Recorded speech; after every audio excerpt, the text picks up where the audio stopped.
Look, would I mind if we went out and bought Šeško for 70, 80 million?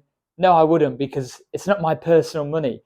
However, I just think that we're in more need of different positions, such as a goalkeeper, a centre-back or a central defender who can play in a back three, and a defensive midfielder who can take place of Ugarte or play in front of Ugarte, as in Ugarte on the bench, just to give some extra cover, with a specific defensive midfielder who's just there to shield the back three, the back five. Now, you're going to totally disagree with me straight away based on last season. However, we can't judge hardly anyone on last season. We already have more primed, suitable, traditional number 9s in Højlund and Zirkzee. We've also got Obi coming through as well. And you may laugh and go, look at last season. They were useless, terrible. We need to sell them. We need to raise money so we can buy Šeško and other buzzword players or buzz name players. But the truth is everyone was a joke last season. And now with the additions of Mbeumo and Cunha and the new fresh energy what has been pushed into the squad, as we've been seeing through the games in this tournament we've just had in America, I really do think the dynamics have now changed, and Højlund and Zirkzee are going to be given a new lease of life with the new additions and with the new energy throughout the attacking lineup. Why go after a player what's going to end up costing around 80 million after add-ons in Šeško? And I'm not saying he can't do magical things, because if you watch the highlights or you've seen him play in some Champions League matches, maybe some Bundesliga matches, you will see just that. And he is, for example, more of a number 9, I would say, than Gyökeres at Arsenal.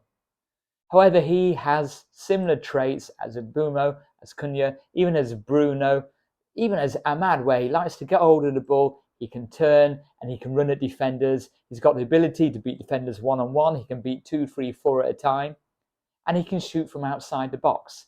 So this is what I'm talking about. Why would we go on to spend 80 million when we could pick up either a goalkeeper and a midfielder, or a goalkeeper and defender? I know how much players are going to cost these days, for around about the same price, you would hope, or a little bit more, probably get all 3 of the positions, the keeper, the defender and the midfielder, what I said, when we already have the forward line in place. Keeping Zirkzee and Højlund gives us that central focal point, that number 9 position, what offers a different attacking dimension. It gives us options, and you've got to remember, we have to create problems for the opposition and the opposition's defence to solve.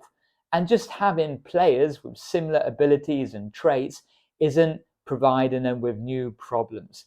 But having a more moulded number 9, such as Højlund and Zirkzee, playing with the forward line behind them, and then maybe in the same game or then a different match, maybe you have got a false 9, or you do have Cunha playing as the false 9, Mbeumo playing as a false 9, Højlund coming on at half time, Zirkzee coming on later on in the match.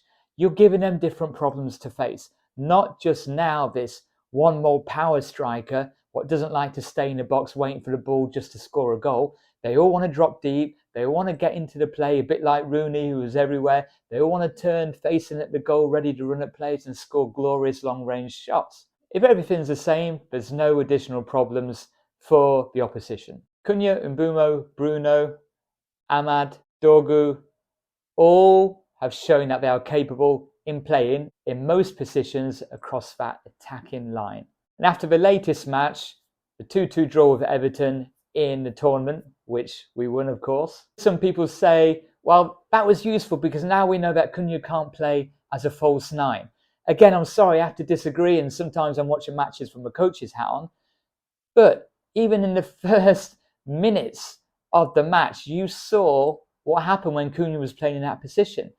That quick attacking tempo, that quick transition from defence into attack in seconds was there. And throughout the game, or at least when it was on the pitch, you would see Cunha on the left and Mbeumo up top. You see Cunha on the right, you see Bruno down the centre, you see Bruno then drifting out a bit, Bruno a little bit further forward. We had that attacking rotation, which is already in place with the squad we have. And then you got Dorgu, then you got Amad. We've got Obi there if needed. We've got Mason Mount, which would then offer a different dimension as well. So that's already in place.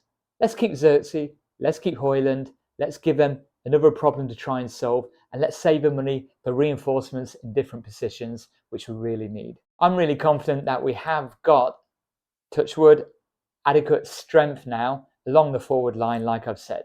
And yes, if a world-class number 9 striker comes on the market available to buy, absolutely go for it. But why not wait for another season where we can put a massive amount of cash like Liverpool have been doing and say, we want this one. However, the question is, are there any world-class strikers around these days? What are available? There's not many, actually. Compared to what they used to be, there's hardly any. So what are your thoughts about the main position we need reinforcements in? Who do you want bringing into the squad next? Let me know in the comments below and watch more videos and playlists right here.